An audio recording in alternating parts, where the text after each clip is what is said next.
Señoras y señores, yo soy Mauricio Ríos García. Bienvenidos a un nuevo episodio de Poder y Mercado. Aprovechen y presten atención a mi siguiente invitado, porque hoy vamos a hablar de filosofía de inversión value en tecnología, que no es lo más común, o tal vez porque su filosofía de inversión es mucho más growth que value, ya nos lo va a contar él.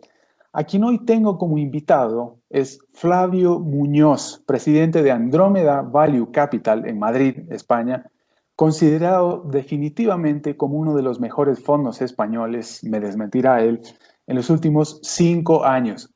Espero que a nadie le parezca poco. ¿Cómo estás, estimado Flavio? Encantado de tenerte en Poder y Mercado. Bienvenido. Muchas gracias, Mauricio, a ti por la invitación.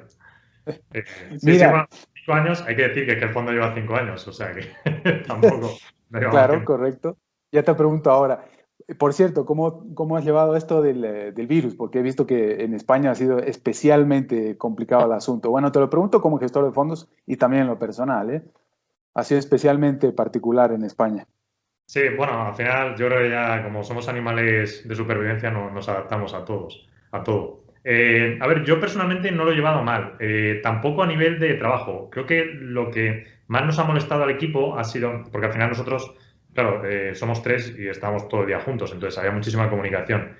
Al hacerlo todo telemático, nos hemos organizado muy bien, no hay ningún problema. De hecho, estamos contentos porque, y lo sabemos, que si vuelve a pasar del día del 1 al 2, no tardamos nada en estar otra vez telemáticamente todo.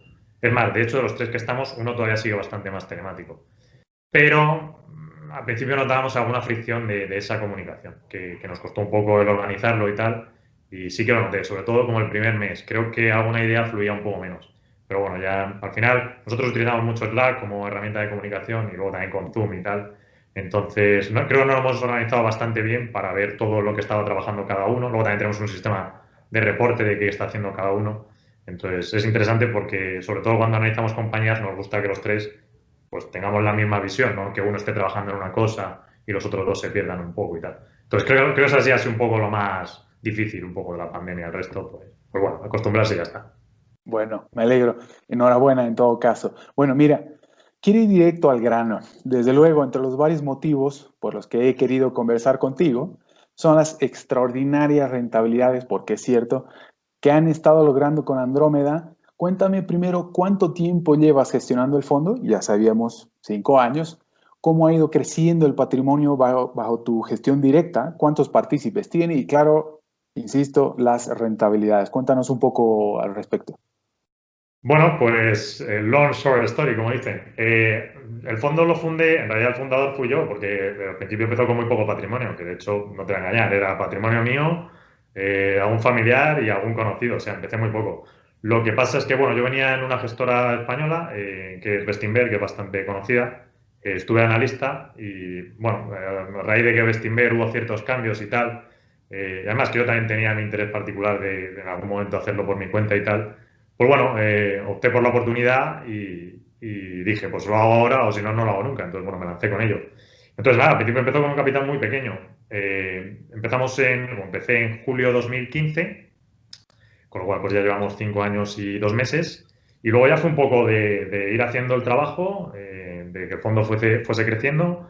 Luego traje a Juan de Dios, que ahora es como mi mano derecha, que bueno, ya lo conocía, es un pelín más joven que yo, estuvo en la misma universidad que yo, lo conocí allí y luego se fue a trabajar a KPMG. Sí iba a hacer un máster a Estados Unidos, pero bueno, como le gustaba mucho las finanzas y tal, pues al final medio le convencí para que acabase trabajando conmigo y la verdad es que muy contento. Y luego finalmente se vino Antonio, que él estaba trabajando en Bestinver, yo lo conocí ahí, él era el jefe de la parte del departamento de IT.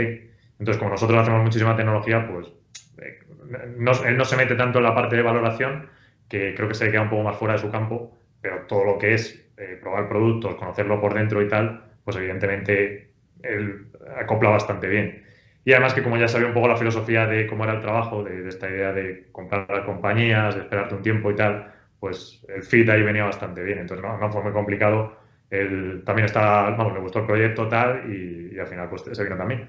Entonces, más o menos ese ha sido el trayecto. Ahora empezamos eso, el fondo tenía 1 millón en su momento inicial, un poco menos de hecho. Ahora tiene 35 millones, 2.000 y pico partícipes y rentabilidad media del 13% más o menos. hemos hecho estos 5 años. 13%, 13% los últimos 5 años y además en 2020 también ha sido extraordinario, vamos, no es lo más común del mundo. Mientras casi al cerrar, digamos, el segundo trimestre, pues todo el mundo iba perdiendo. Lo más común eran las grandes pérdidas. Y en cambio Andrómeda ha ido acumulando, al menos hasta julio, insisto, al menos el 23%, pero eso es extraordinario de verdad.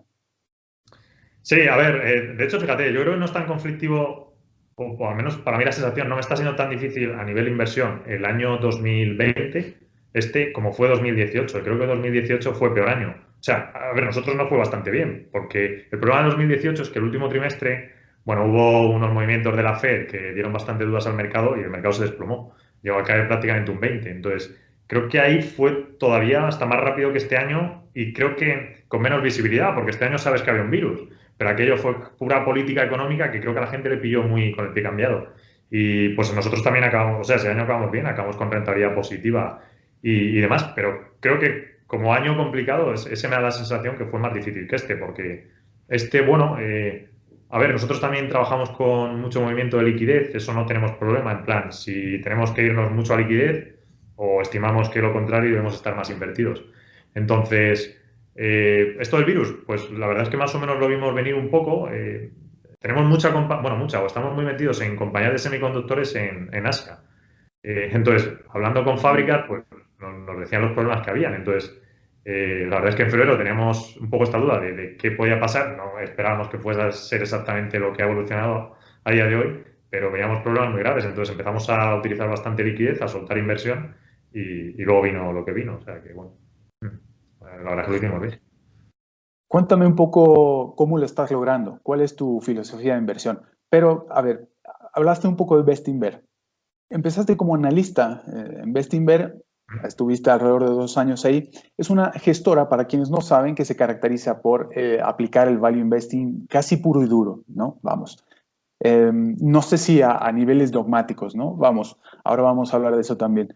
Y luego seguiste, como muy bien dijiste, tu camino por separado, pero la filosofía de inversión que se aplicaba en Bestinver en aquel entonces, hasta que abriste Andrómeda en 2015, no es exactamente lo que haces ahora mismo en Andrómeda. Es decir, ¿cómo defines tu filosofía de inversión? Creo que, como dijimos en un principio, es más growth que value. ¿Cómo la defines? A ver, creo que esto es bastante problema teórico que existe hoy día y tampoco me quiero meter si es lo correcto o lo incorrecto. Al final es como yo lo entiendo y creo que también cada inversor tiene que aprender cómo generar retornos al capital. Esto es así. Entonces, en Bestinver, en la época que yo entré, que digamos que fue la última etapa de Bestinver, porque Bestinver en su modelo original pues estuvo controlado 15 años por la misma persona y dio unas rentabilidades espectaculares. Yo entré en una fase que exactamente no es lo que hago yo aquí ahora, eso está claro, pero bueno, tampoco digamos que era un deep value, ¿vale? Es decir, tampoco era compañías absolutamente destrozadas, tiradas de precio y tal, sino que bueno, era una situación de término intermedio, de compañías con una coyuntura tal vez algo complicada, pero bueno, que tienen buenas proyecciones y se pueden seguir desarrollando a futuro. Entonces, a mí me tocó, y no sé si un poco suerte o creo que también yo lo buscaba un poco, el tipo de compañías que en Bestinver tal vez menos se compraron. De hecho, éramos 4 analistas y el que menos compañía tenía en cartera era siempre yo. Que eran un poco las que tocaban negocios de, no software puro, pero tocaban un pelín. Por ejemplo, compañías de consultoras de IT, tipo Accenture, tipo Cognizant, tipo IBM, que también tiene su parte, ¿vale? No solo lo que conocemos de IBM hoy día. Luego también llevé bastante tema de publicitarias. Entonces, bueno, empecé a tocar por ahí por un rango, alguna cosa de media, claro, no te estaba muy lejos de lo que realmente hoy día se hace aquí en Andrómeda, de manera más pura. Entonces, lo bueno de Bestinver es que te dejaba mucha libertad para trabajar y había, es decir, había unos modelos estándares de cómo los íbamos desarrollando, pero luego tú eras el que profundizaba la compañía, el que hablaba con otros analistas del sell side de los bancos. Entonces, también era un poco iniciativa tuya el cuánto entrabas en unas y otras, porque digamos que teníamos a los gestores por encima que nos indicaban, oye, pues estas compañías las tienes que ir sacando, que son las que hay más interés, pero luego si tú quieres ir profundizando por las otras, para aportar valor, pues está bien. Entonces, yo la verdad es que hacía un poco entonces hacía, de hecho, para ser justos, hacía mi trabajo, el que tenía que hacerlo, y las otras que me interesaban, pues dedicaba tal vez más tiempo del que creo que debería.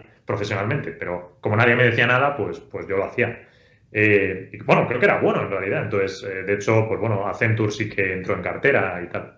Entonces, bueno, creo que eso ha ayudado bastante cuando hablabas con la parte del sell side de los bancos a darte otra visión que no era la propia de la casa, a enseñarte otras cosas y, bueno, verlo un poco también de otra manera. Y entonces, nada, una vez salí de allí, pues básicamente era potenciar eso, que creo que en España no se hacía, con un fondo. Entonces, por eso se lanzó Andrómeda. El tema que me dices de si es value o si es growth, a ver, yo entiendo las cosas de la siguiente manera, que es cuando tú compras una compañía, lo que quieres es que en el futuro esa compañía valga más. ¿Vale? Es indiferente si la compañía atraviesa problemas ahora, que es una visión y creo que es muy correcta, a la visión, que creo que aquí trabajamos mucho mejor, que es si esa compañía a futuro puede venir algo que la potencie muchísimo y que la valoración de ahora, aunque en óptica parezca que está cara, pues en un futuro se va a quedar barata. Que ojo, creo que es una dificultad en la proyección que vas a hacer, porque creo que es más fácil decir, esta compañía ha tenido problemas, se ha caído y puedo proyectar un retorno a la media, a esto que no es un retorno a la media, es un retorno al exponente. O sea, es exponencial, vamos, es subirlo. Realmente no has tenido esa historia de la compañía, entonces la proyección no puede ser una vuelta a la normalidad, sino a un futuro que es distinto. Por eso creo que es más difícil. Ahora bien, también creo que al ser más difícil hay mucho menos buen analista en este lado y que si haces bueno el trabajo, pues los retornos están ahí. O al menos hasta el día de hoy ha sido. Es verdad que creo que al final de esto es lo que pasa en la bolsa, la gente aprende y todo el mundo busca cómo tener mejores retornos. Entonces, también creo que la tecnología en 2020 se ha puesto sobre la mesa y ha llamado la atención de la gente. Con lo cual, pues a futuro creo que no va a ser tan fácil. Creo que vas a tener que afinar un poco más con la compañía. Pero bueno, esos son proyecciones que no lo sé seguro. Creo que es un poco más mi percepción a día de hoy. Pero bueno, esa es la historia.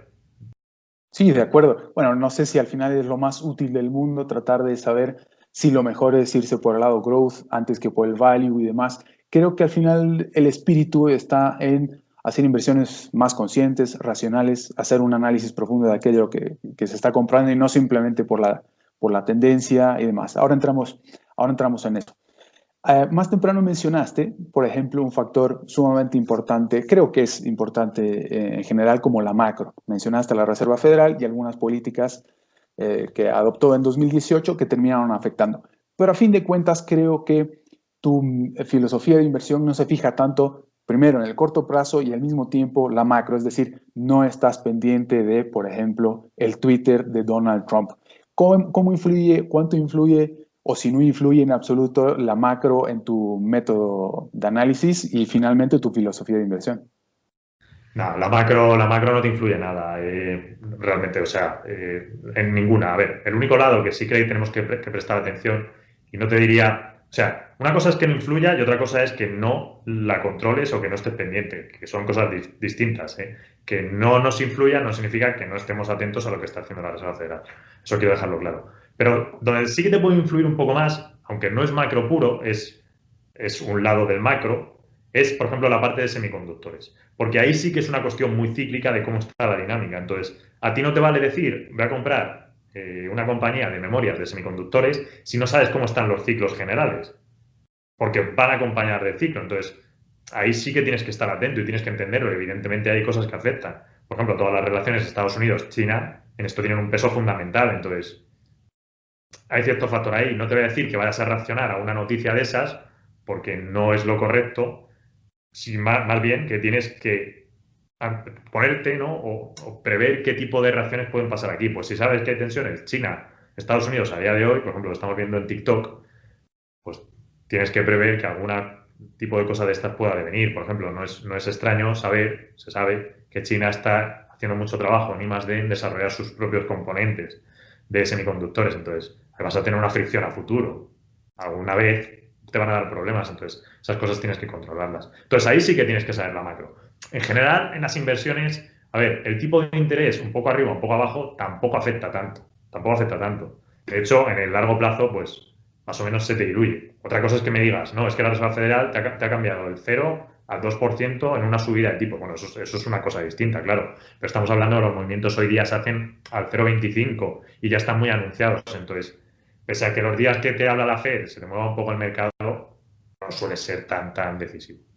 Entonces, la macro, bueno, pues en los modelos no entra tanto en ese aspecto, porque de hecho no entra así. Sí que la conocemos, lo que sí que entra pues son eso, más dinámicas, es decir, dinámicas generales, pues es la parte de semiconductores.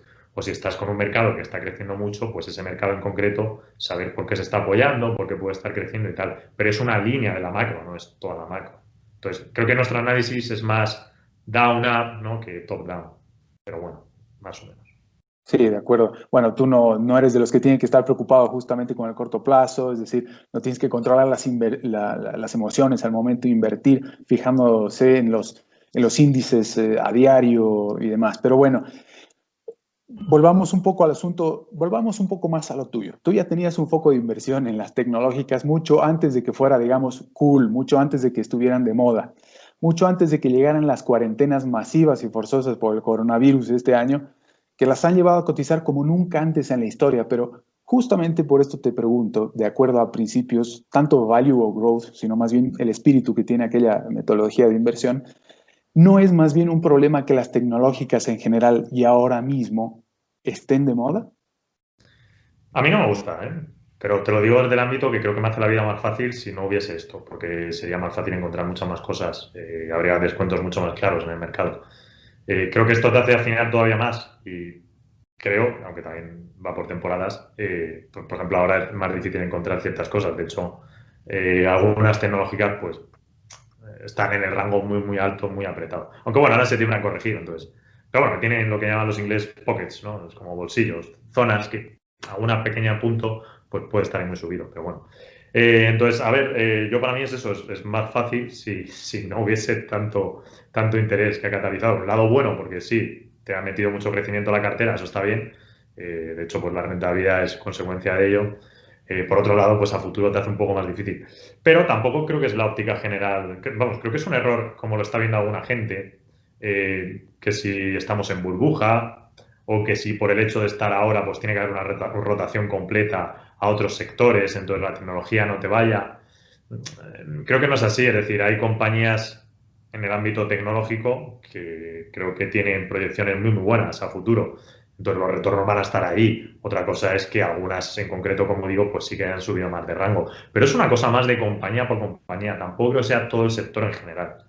Y que luego al final esto consiste en una creación de valor a la sociedad. Entonces, ¿dónde te está trayendo ahora? ¿Qué te está dando la creación de valor? Pues es esto, guste más o guste menos. No está siendo otros sectores.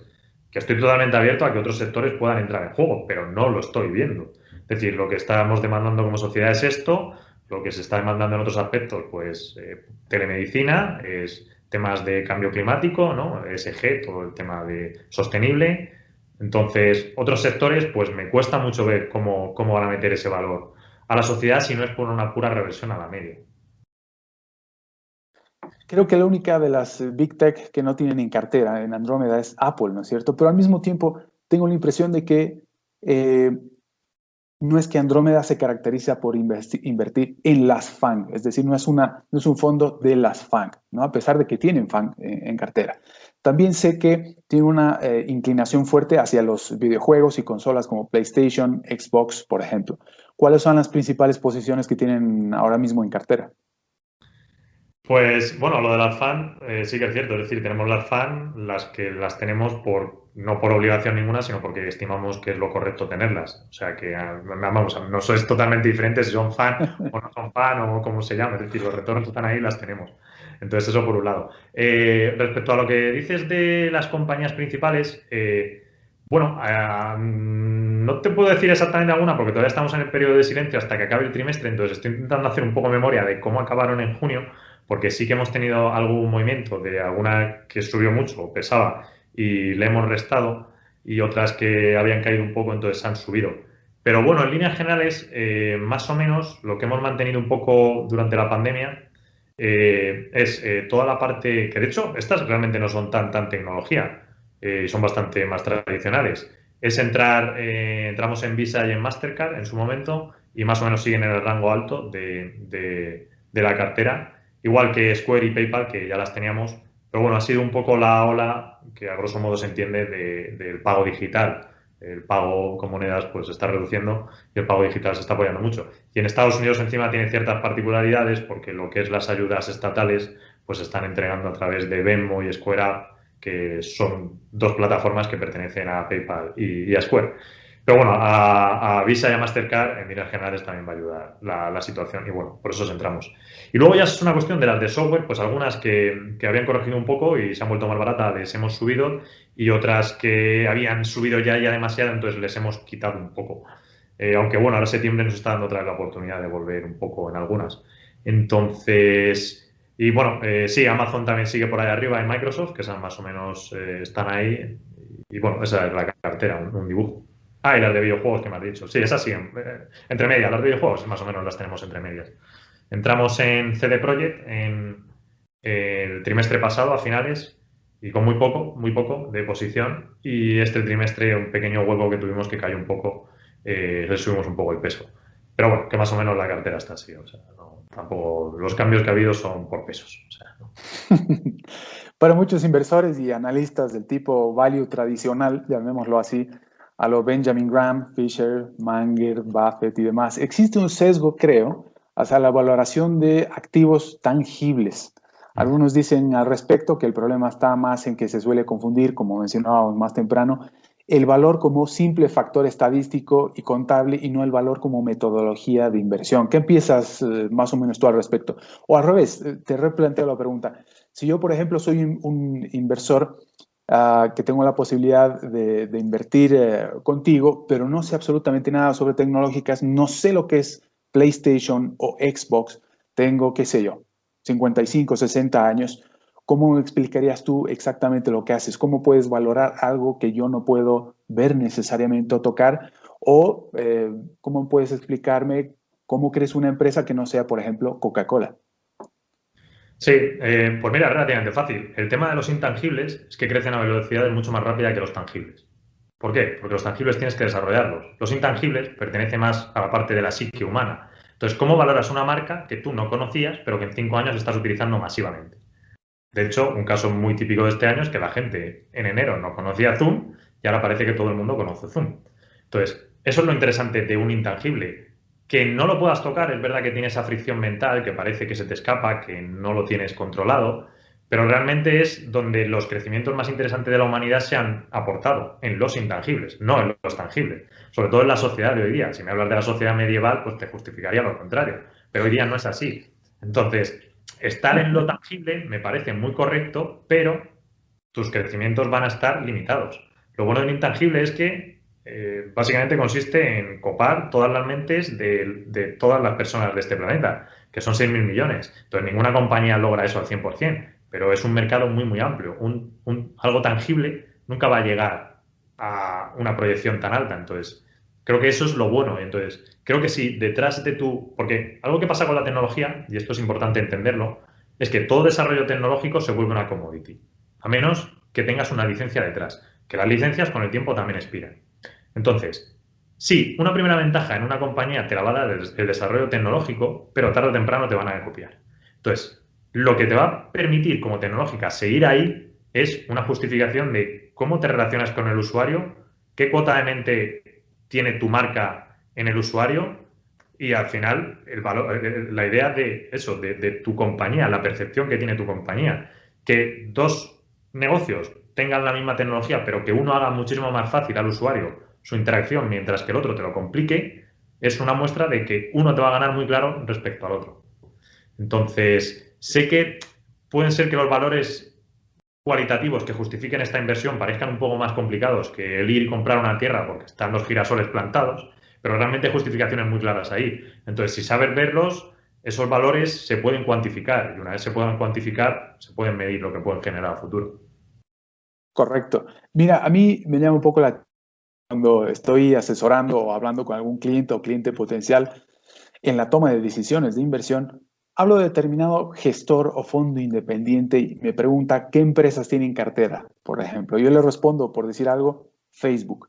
Inmediatamente me responde, pero esa ya la tengo en cartera. Es decir, ¿qué diferencia puede haber si yo salgo del fondo que ya tengo o lo amplío y decido adoptar este nuevo independiente. Y bueno, ahí yo ya entro a explicar la metodología con un poco más de detalle, ¿no? Importa mucho el momento en el que entras, la compras, cómo la valoras, etcétera. Pero a esto te pregunto primero, ¿cuáles son los elementos, para ser un poco más específico, fundamentales en los que te fijas que puede tener alguna empresa tecnológica, por ejemplo, KPIs, curvas de adopción, etcétera? ¿Cuáles son los elementos principales en los que primero te fijas para invertir o desinvertir o finalmente desechar en una inversión de empresa tecnológica, concretamente? Bueno, la desinversión es casi más fácil porque es cuando ves que la competencia te está machacando. Entonces, creo que la desinversión es más fácil, ¿vale? Cuando ves, al final yo lo entiendo mucho como, es como el arte de la guerra del libro, ¿no? Cuando ves que tú estás posicionado de una manera y los ejércitos contrarios se te posicionan apretándote mucho, suele ser mal indicio. Entonces, creo que eso se ve bastante claro, la desinversión. La inversión, y volvemos un poco a lo del principio porque tú estás proyectando a futuro, es complicado. Entonces, ¿qué es lo que nosotros solemos ver en Andrómeda? Depende un poco del sector, ¿vale? Con unos sectores vemos unas cosas y con otros vemos otra. Entonces, suele haber cierta repetición de sectores lo que muestran, ¿vale? Que eso es lo bueno. Es verdad que nosotros en Andrómeda utilizamos bastante tema de datos, de procesarlos y tal, para que nos intenten arrojar un poco esas cosas. Pero lo bueno de un sector es que cuando entra una compañía nueva y va a desarrollar esa curva de adopción, siempre has tenido una pasada que ha desarrollado una curva de adopción similar. Es decir, hoy día, vamos a ver, hoy día los adelantos tecnológicos, y esto es importante entenderlo, siempre están basados en un desarrollo tecnológico anterior. Nadie llega y te dice, he creado tal cosa de la nada. No, siempre tiene que haber algo que hay detrás y que lo sustente. Entonces, lo bueno de cuando te viene una compañía y te dice, no, es que nosotros estamos haciendo esto, estamos planteando esto, siempre tienes otra detrás que ya más o menos lo hizo en su momento a su manera. Si utilizas bases de datos hoy día, pues tienes las bases de datos de Oracle que en los 90 lo hicieron. Entonces, puedes recurrir a ellas para saber cómo fue la curva de adopción, porque en serio es muy repetitivo, es muy simple. Cuando ves una compañía de hoy de base de datos que te está vendiendo, es un calco de lo que estaba haciendo Oracle en los 90. Es igual, de hecho, a su equipo de ventas, pero si es que el equipo de ventas son los de Oracle que los han movido a la mitad. Es decir, es igual, es una repetición. Entonces, tú muchas veces sabes lo que intentan hacer. Y eso te lo haces con las de software, o lo haces con las de videojuegos, o lo haces con las que son más redes sociales. Porque una red social es que ya teníamos MSN en su momento, ¿no? Messenger. Entonces, es igual que te llegue, por ejemplo, que esto a veces no se ve muy claro. ¿Cuál es el adelanto de TikTok? El adelanto de TikTok es que ha utilizado la ventaja del 4G, que es la facilidad en vídeos, ¿vale? El adelanto de Instagram en su momento es que utilizaba el tránsito entre finales de... De hecho, TikTok es 4G LTE. Instagram en su momento fue final de 3G, sobre todo 4G. ¿Por qué? Porque te permitía la facilidad de imágenes. Claro, al final descargas mayores. Si te vas un poco más atrás, Facebook, sobre todo era más mensajes. ¿Por qué? Porque era el inicio del 3G. No podías meter tanta carga en un móvil de información, porque no había el sistema de comunicaciones para eso. Entonces, ves que cada red social se ha apoyado en su desarrollo tecnológico. Ya te digo yo, ¿cuál va a ser la siguiente red social que lo pete, hablando en español, que digas, ¡buah, es buenísima! Fácil, una que se apoye en el 5G. ¿Y qué es 5G? Un montón de datos todavía más masivos. Posiblemente realidad virtual, realidad aumentada, esas cosas. Entonces, cuando tengas esa red social, coges y copias TikTok o copias Instagram, porque lo vas a tener, los desarrollos. Si la ejecución es igual, que es lo importante, porque aquí muchas compañías fallan en la ejecución. Si la ejecución la van haciendo igual, tú vas a tener las curvas de adopciones, y eso se ve. Eso se ve que te entran una serie de grupos, que son los primeros que la adoptan, luego te llega al mercado general, y del mercado general te acaba explotando allá toda la población. Entonces, es muy repetitivo. Y una de videojuegos, pues muchas veces es igual. Es el nuevo adelanto de las nuevas tarjetas gráficas que te permiten no sé qué nueva tecnología, y entonces ahora las compañías te aprovechan esto. Entonces, bueno, es muy repetitivo. ¿Qué es lo que están haciendo las compañías de videojuegos hoy día? Pues intentar hacer, es decir, venimos de lo último que ha sido los MMOs, multiplayers, un montón de jugadores en un mundo muy grande, ¿vale? Que no evolucionaba ese mundo, ahora cada vez es más dinamismo en ese mundo y que la interacción entre los jugadores sea muchísimo más recurrente, que es lo que está diciendo de intentar las redes sociales volcarlas a los videojuegos. Pero la curva de adopción va a ser igual que lo que había con los MMOs, igual, los multiplayer, es decir, un montón de jugadores, pues. Si te llevó 5 años desarrollar eso, esto te va a llevar 5 o 6. Entonces, son proyecciones. Y nosotros miramos mucho ese tipo de datos, de pues cuánto fue en el pasado la proyección, cuánto puede ser ahora, cómo se ejecutó, cómo se está ejecutando ahora. Ya, correcto. Bueno, a raíz de lo que dices, y algo que no quiero que se me quede en el tintero, es por qué no tienen Apple en cartera. Pero antes de que me respondas, bueno, vamos, casi como anécdota, Se hizo un video viral recientemente de un político español muy conocido hablando justamente, saca el iPhone del bolsillo y dice, aquí no hay ningún secreto, detrás del iPhone no hay ningún secreto, el invento y demás. ¿Por qué? Porque el Internet fue creado en tal lugar, la pantalla táctil en otro lugar, etcétera. No será lo mismo, lógicamente, que no será que estás pensando exactamente lo mismo, es decir, ¿qué le está faltando a Apple o sobrando al mismo tiempo para que no termine en la cartera de Andrómeda? Es decir, ¿Apple le está faltando incursar en 5G tal vez o qué es lo que está pasando? Bueno, a ver, de hecho ahora te sacará los móviles 5G el mes que viene. El tema de Apple es que nosotros siempre hemos ido un poco más por el lado de los componentes. Entonces teníamos Lumentum en su momento, que era, sobre todo Apple le afectaba porque era el que te metía el chip, que es el que te reconoce la cara, ¿vale? Cuando lanzaron el Face ID. Entonces entramos por eso, que de hecho creo que fue mucha mejor compra que Apple, porque Apple en aquella época pues no hizo gran cosa y Lumentum nos subió bastante. Entonces, una vez salidos de Lumentum, porque luego nos salimos, porque es verdad que la parte de crecimiento en este lado ya se estaba reduciendo un poco más, aunque ahora Lumentum está entrando en otra historia, entonces pues lo mismo te viene otra curva y hay que revisarlo, pero nos salimos de ahí y no entramos en Apple porque el problema de Apple es que nosotros lo vemos ya como la Coca-Cola de 1980, es decir, está totalmente establecido, es un negocio fantástico, pero los crecimientos no están tanto ahí. De hecho, los crecimientos que está arrojando ahora Apple, que a ver, son muy pequeños, pero si desglosas secciones, esto es en toda la parte del bundling, es decir, en montar un grupo de servicios, que es intentar moverse más a servicios, pues el otro día lanzaron Apple One, que al final es pues eso, con Apple News, Apple TV Plus, Apple Arcade, Apple Music y tal, que es un poco la parte que le está dando más crecimientos. En global la compañía pues te crece muy poco. Este año que lancen el nuevo iPhone pues simplemente tiene un pelín de crecimiento, pero claro, al final es eso, es que nosotros estamos viendo que los crecimientos son los de Coca-Cola en 1980, el 3, el 2. Entonces, se apoya, es verdad que porque se apoya Apple de dinámicas tecnológicas que hay por detrás, pero lo que encontramos al final es comprar mejor la compañía que es pura en esa dinámica tecnológica, no Apple, que creemos que se diluye un poco entre todo. Pero vamos, dicho esto, si se hubiese comprado Apple el último año, pues sí, las ganancias habrían sido descomunales. O sea pues bueno, no somos perfectos.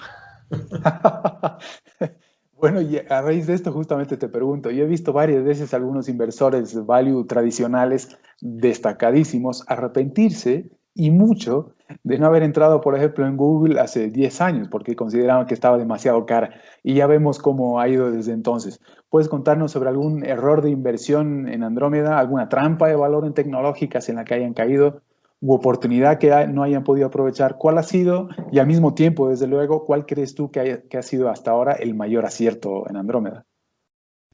A ver, pues por partes. Respecto a oportunidades, evidentemente habrá alguna, pero no te creas que nos fustigamos mucho. En plan, hemos perdido esta opción y tal. Porque normalmente si una compañía llegamos al punto de decimos, esta gente es muy, muy buena, solemos estar muy pendientes y algo acabamos entrando siempre. Entonces, en ese aspecto, la verdad es que, o sea, algunas se nos habrá escapado seguro, pero vamos, que no nos fustigamos tanto. Respecto a compañías que han ido mal, a ver, siempre tienes el problema de una de estas tecnológicas, es que tu curva no sea lo que habías proyectado, claro. ¿Por qué? Porque, pues básicamente es o por problemas de ejecución por tu parte o porque la competencia se espabila mucho y te ataca, que es una premisa que siempre tenemos. Es decir, siempre que llega un gran competidor en tecnología y empiezan a robar mucho mercado, aquí la gente está lista y otro te va a intentar competir. Entonces, eso tienes que tenerlo claro. Y de hecho, a veces nos metemos con alguna compañía que sabemos que lo va a tener difícil, pero bueno, oye, tiene que competir y somos optimistas y si acaba haciéndolo bien, pues evidentemente el mercado es fuerte. Entonces, a ver, problemas que hemos tenido, pues por ejemplo tuvimos con Talent, tuvimos problemas con Nutanix, por ejemplo con New Relic, sabemos que tenía problemas y nos metimos a propósito.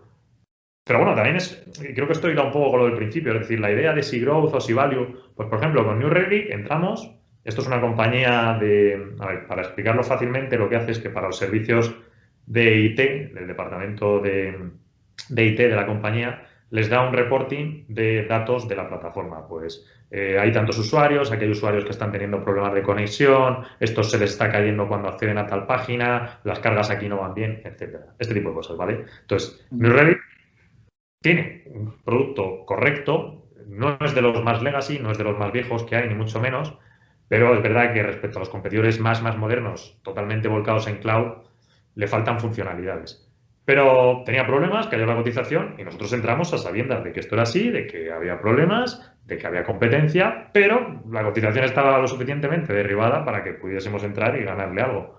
Entonces, no fue la típica historia de esto está creciendo un montón. De hecho, estábamos comprando a los competidores que de verdad estaban creciendo. Pero mientras tanto nos metimos en New Relic porque era en plan, oye, esto está tan tirado que le podemos sacar algo. Y funcionó bien, es decir, le retiramos, le sacamos algo de dinero y pues mientras y luego ya ha seguido en New Relic pues con sus problemas que ahí sigue peleando el negocio. Entonces, o sea, no es, ya digo, no es todo lo de comprar así tan fácil y tal, que hay que verlo. Que, por ejemplo, otra parte que creo que va a pasar a día de hoy es que con tanto inversor que se ha metido en tecnología, sobre todo en las que están más hinchadas, pues te queda todo este lado que son complicadas de saber que son compañías tecnológicas con problemas, pero que puedes meterte y ganarle el dinero, tal vez lo que es el value más tradicional. Luego, por ejemplo, con Nutanix, igual, Nutanix tiene a VMware, que es el gran competidor, y el problema de VMware es que, sobre todo, a ver, como producto es mejor Nutanix, en nuestra opinión. En nuestra opinión, y es la general del mercado. El problema es que VMware tiene una maquinaria de ventas brutal. Es decir, por un empleado de ventas de Nutanix tiene el 10 de VMware, que te hacen una presión increíble y te tiran mucho los precios. Entonces, al final pasa que Nutanix costaba mucho entrar en las compañías. De hecho, lo curioso es que Nutanix entraba hasta en compañías que ya tenían VMware. Es decir, gente que ya tenía VMware compraba Nutanix para mejorar un poco el producto, porque les resultaba mejor la interfaz, es verdad que es mejor producto y tal, pero no dejaban de lado VMware, que era como la situación más complicada. Es como, ¿por qué no dejas a tu competidor principal? Y las compañías te decían, bueno, es que Nutanix mejora, pero no queremos dejar VMware de lado completamente y tal. Entonces, pues al final, Nutanix tuvo y sigue teniendo bastantes problemas en el acceso al mercado. Creo que es un producto fantástico, pero creo que tienes un gigante de competidor. Con lo cual, hasta que eso no cambie un poco la dinámica de mercado, lo van a tener difícil. La opción más fácil, pues que alguien los comprase, por ejemplo. Y con Talent, bueno, igual, con Talent tuvimos problemas un poco en la inversión inicial, nos cayó, luego metimos en la caída y nos recuperó bastante y tal. Pero igual, Talent el problema es, se parece un poco a Nutanix. El problema es que es para una actividad muy concreta, la funcionalidad que quieres. Entonces, te pasa que cuando empiezas a entrar en ciertos competidores, luego tocas mucho techo en cuanto despliegas con ellos nuevos productos y tal. Y bueno, nosotros nos metimos un poco a sabiendas de eso y al final la posición, pues bueno, más o menos algo perdimos, creo, pero bueno, no fue tan mala.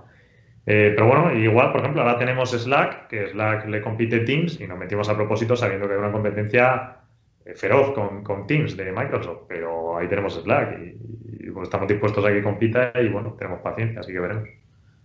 Sí, de hecho, voy a recomendar a la gente y voy a poner en las descripciones. Tienes una presentación, si no me equivoco, de hace unos 3 o 4 meses, justamente hablando Sí, de un Slack. poco más. Es de febrero, de febrero.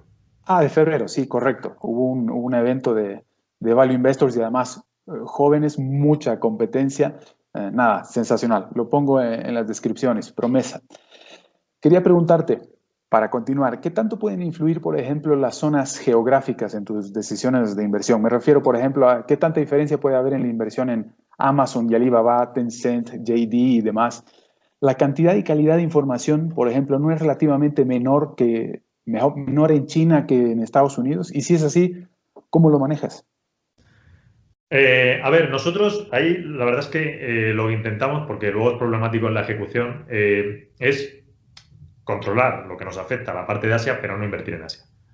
No nos gusta. De hecho, tuvimos algo en Alibaba en su momento que le ganamos dinero, sobre todo por la parte del cloud, que era la que, dentro de la dificultad y la oscuridad de Alibaba, pues teníamos más acceso. Por la parte del marketplace, del e-commerce, la verdad es que se nos difuminaba mucho, pese a que creo que es lo que la gente más conoce, que es el marketplace de Alibaba. Pero bueno, entonces, quitando eso, que es así la única que hemos hecho, si podemos evitar entrar en Asia, mejor. Sí que, como muchas compañías, pues venden ahí, entonces más o menos hacen que estemos informados de lo que pasa, pero ya digo, ni nos gusta invertir y más allá del conocimiento que podemos tener de Asia, la verdad es que tampoco logramos un conocimiento tan profundo de una compañía occidental, del lado que vende en Asia, del lado en el que vende en Occidente, que sí que es mucho mejor. Entonces, bueno, pues ahí estamos. Sí que muchas veces pasa que por recurrencia de compañías estamos viendo algo y con un competidor y tal, y nos aparecen las típicas asiáticas, pero es como, vale, sí, ¿qué están haciendo? Entenderlo, tal, no sé qué, pero no entrar. De hecho, bueno, esta semana, por ejemplo, llevamos prácticamente todo el verano con un mismo tema de análisis, profundizando mucho en el asunto, y siempre nos vuelve otra vez la recurrencia de Samsung y tal. Entonces, es verdad que Samsung aquí es muy bueno en esta cosa, pero no vamos a entrar en Samsung. Entonces, bueno.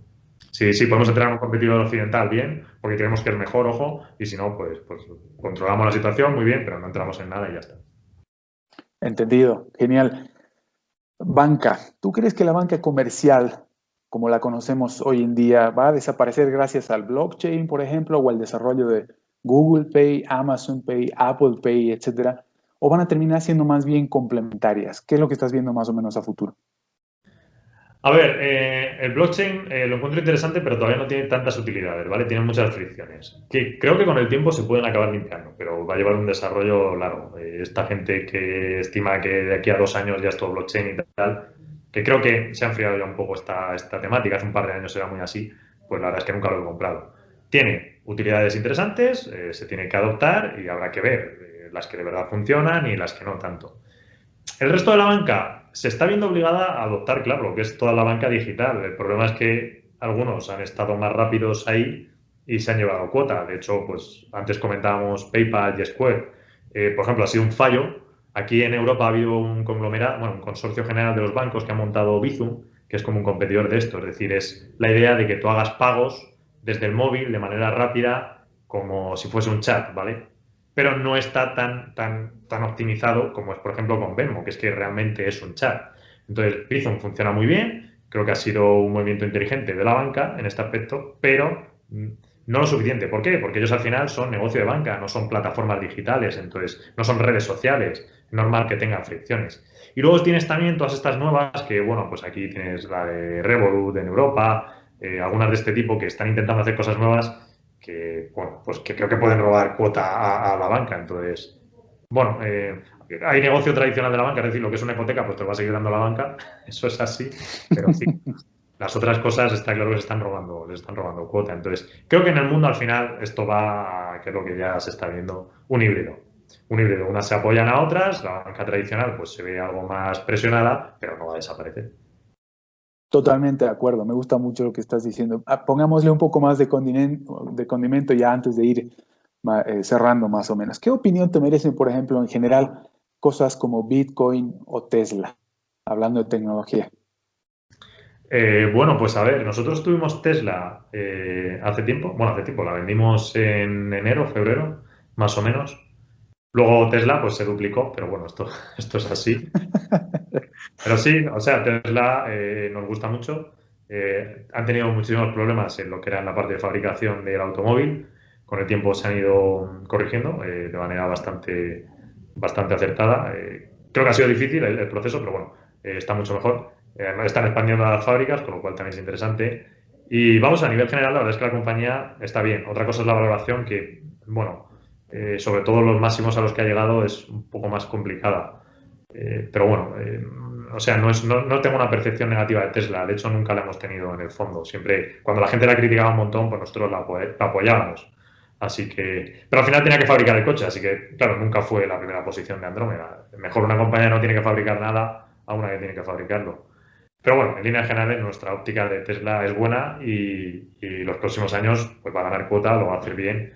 Y otra cosa es hasta qué punto se va a ver tan reflejado en la cotización que, bueno, sobre todo queda esta baza del coche autónomo, que bueno, ellos te dicen que enseguida que el coche autónomo va a estar y tal, pero tiene muchísimas... Es lógico, es decir, en cuanto tú entiendes la industria, no solo del automóvil, lo que se supone que es esa inteligencia artificial de reconocimiento de carreteras con todas las interacciones que hay, sabes que no es un desarrollo que pueda estar en un año. Entonces, por mucho que te diga que la autonomía va a estar en un año, no va a estar. Va a tardar más. Ahora, el día que llegue y de verdad se estandarice y tal, pues sí, va a ser explosivo, pero podemos estar hablando de que le puede quedar todavía muchos años a esto. Y por el lado del Bitcoin, a ver, yo tengo algún Bitcoin. No lo hago con motivos de inversión, sino en algunas compras digitales en las que no quieres que aparezca tu nombre, totalmente legales, ojo, pero por seguridad no quieres que aparezca, pues el Bitcoin está bien. Entonces, para esa funcionalidad, por ejemplo, está muy bien. ¿Cuál es el problema que tienes con el Bitcoin? Pues que al final los pagos, las transacciones son muy caras. Entonces, quitando estas situaciones en las que dices, vale, pues asumo ese coste porque no quiero que figure mi nombre, no es algo que en el día a día pues vayas a utilizar, ¿no? Al final, tienes que pensar que para que un negocio te funcione, una señora de 50 años tiene que utilizarlo en su día a día. Y pues Bitcoin no Claro, creo que vaya a utilizar una señora de 50 años. Igual que claro. Amazon hace 10 años no lo utilizaba y ahora te lo utiliza. Entonces, es entenderlo, son los procesos. Tal vez llegue un día en que Bitcoin esté ya tan asentado y sea tan fácil que cualquier persona pueda. Pero vamos, esa señora de 50 años es hoy una mujer que tiene 30 y hoy una mujer que tiene 30 ni siquiera te está utilizando el Bitcoin. O sea que está claro las limitaciones. Ya, correcto. Más temprano mencionaste el arte de la guerra. Sé en alguna otra entrevista que lo has mencionado y que incluso lo has recomendado. Vamos, casi que como Uy,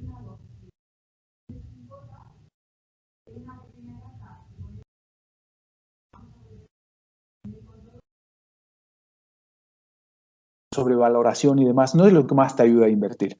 El arte de la guerra es el libro que más recomendarías a la gente para si quisiera empezar a invertir como tú. vale, te he perdido un pelín, Mauricio. Creo que, o sea, te he entendido toda la pregunta, pero no sé si ha habido una pequeña. Si me dejo algo, dímelo, ¿vale? Porque te he perdido ahí un momentillo. Sí, el arte de la. A ver, o sea, creo que es bueno leer de temática, mucha temática financiera, sobre todo de historias empresariales, pero también de algunas de este otro tipo de cosas, creo que también es bueno. A mí me gusta mucho el arte de la guerra. No sé muy bien por qué, la verdad. Me encontré el libro hace ya mucho tiempo y me pareció bastante lógico. Sobre todo, creo que más, al menos nosotros lo aplicamos bastante en este lado de empresas de crecimiento, o que tienen mucho crecimiento a futuro, o que están en esa curva de cómo te estás posicionando respecto a lo que puede venir. Porque claro, al final hay que entender que una empresa, cuando se posiciona de cara a futuro, no sabes al 100% que vayas a ganar en ese desarrollo, ¿vale? Y tampoco es bueno en una empresa apoyarte completamente en un desarrollo tecnológico y olvidar otros que puedan ser anexos, porque como falles en el tuyo y se desarrolle otro, tú estás fuera. Entonces es muy bueno en las compañías ver cómo van colocando las piezas para no dejar ningún lado, ¿no? Pues, por ejemplo, Facebook se ve claramente, ellos tienen la red social, pero nunca han tenido la plataforma física, el aparato físico sobre el que cuelga la red social. ¿Qué es lo que hicieron? Comprar las gafas de realidad virtual. ¿Por qué? Porque dijeron, si se desarrollan las gafas de realidad virtual, nosotros vamos a tener el hardware físico. Y sobre él podemos desarrollar el software. Con lo cual, completas tu vertical y ves cómo hay recursos que se mueven a ese lado. Es muy bueno eso, es muy malo en el sentido de que Facebook solo se centrase en esa parte y se dejase otra. ¿Qué es lo que han hecho? Pues también interesante que han hecho un partner con una empresa de gafas para centrarse también en realidad aumentada. Con lo cual te están tocando toda la vertical de ese tipo de cosas virtuales, ¿no? De visión que te pueden venir. Y es muy interesante. Entonces, lo tienes en su core de negocio, en su parte tradicional, que es la red social, y probando otras cosas, que creo que es lo correcto. Entonces, el arte de la guerra es mucho de posicionar cómo tú vas colocándote, qué es lo que puede estar haciendo el enemigo y qué presión le das.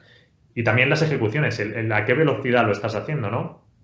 Por ejemplo, en la parte de videojuegos se ve muy claro con toda la parte de lo que va a ser el videojuego en streaming. Como Google te está haciendo unas cosas con Stadia, como Microsoft ahora te está haciendo otras, o como ayer Amazon te lanzaba su servicio. Entonces, cada uno está colocando los soldados de cierta manera y es la función de un analista entender cuál es el objetivo de cada uno de esos soldados, de ese ejército, ¿vale? ¿Para dónde van a ir? Es decir, ¿cuál es su camino? Y pues tú a entender si ese camino va a ser correcto o están dando traspiés. Sí, sí, o sea que eso es más o menos, vamos. O sea, creo que en realidad los lemas, si se lee el libro, tienen lemas muy, muy buenos y en cierta manera se pueden aplicar. Entonces, yo sí que lo recomiendo. Yo también, absolutamente. Me parece sensacional la aplicación que haces del libro a la industria, a tu método y filosofía de inversión y demás. ¿Dónde te ves en 10 años? Es decir, sí, vamos, ¿dónde te ves en 10 años? Pues, hombre, a ver, tampoco no te creas que hago muchas proyecciones a futuro. Es decir, yo como les digo al equipo, digo, aquí somos supervivientes. Es decir, tenemos que trabajar y sobre todo lo digo de cara a cuando pillamos una idea, el saber que tenemos que mutar si nos estamos equivocando. Me da mucho miedo el coger una línea de pensamientos en plan, esto va a ocurrir justo así y tal, y perder un poco la percepción. Entonces, digo lo de la supervivencia en el sentido de, si nos dan palos porque vemos que nos estamos equivocando, hay que cambiar rápido. Entonces, bueno, a 10 años mi objetivo al final es que en Andrómeda sigamos ejecutando bien, que estemos centrados en lo que estamos haciendo, no haber ningún problema con el equipo, que nos compenetramos muy bien. Si a futuro necesitamos a alguien, pues cuidar mucho las incorporaciones, porque creo que la cultura que se está desarrollando en Andrómeda es muy buena, entonces no quiero que se pierda eso. Y poco más. Entonces, o sea, yo creo que más o menos cuando el camino está hecho, pues tampoco hay que volverse loco. Sí que en la parte de datos que te decía, que más o menos tratamos bastante datos y tal, pues también seguir trabajando para cuando podamos explotar nuevas cosas, nuevos datos, pues optimizarlos y utilizarlos, no quedarnos durmiendo en los laureles, ¿vale? Que creo que ese es el mensaje, es decir, no acomodarnos y decir, bueno, pues ya está, hemos cogido tracción y tal. Creo que esto es un mercado súper disruptivo y que tienes que estar desarrollándote continuamente. Entonces, sobre todo, también cuando ves la historia de las finanzas, que nunca algo en la finanza se mantiene de manera constante todo el tiempo. Entonces tienes que ir evolucionando. Así que por eso digo un poco lo de la supervivencia, que tenemos que mutar, si toca mutar y entender cómo son las cosas y demás. Pero vamos, que de hecho el fondo lo ha ido haciendo. Desde que empezó hace 5 años, hacemos hoy cosas que hace 5 años no hacíamos y creo que han sido las correctas. Genial, muy bien. Señoras y señores, Flavio Muñoz de Andrómeda Value Capital. Ya ven la pasión que tiene para el análisis y la inversión, el profundo conocimiento que tiene sobre lo suyo, cómo lo elabora artesanalmente incluso. No dejen de indagar un poco más en su trabajo porque tiene mucho material, así como mucho para decir.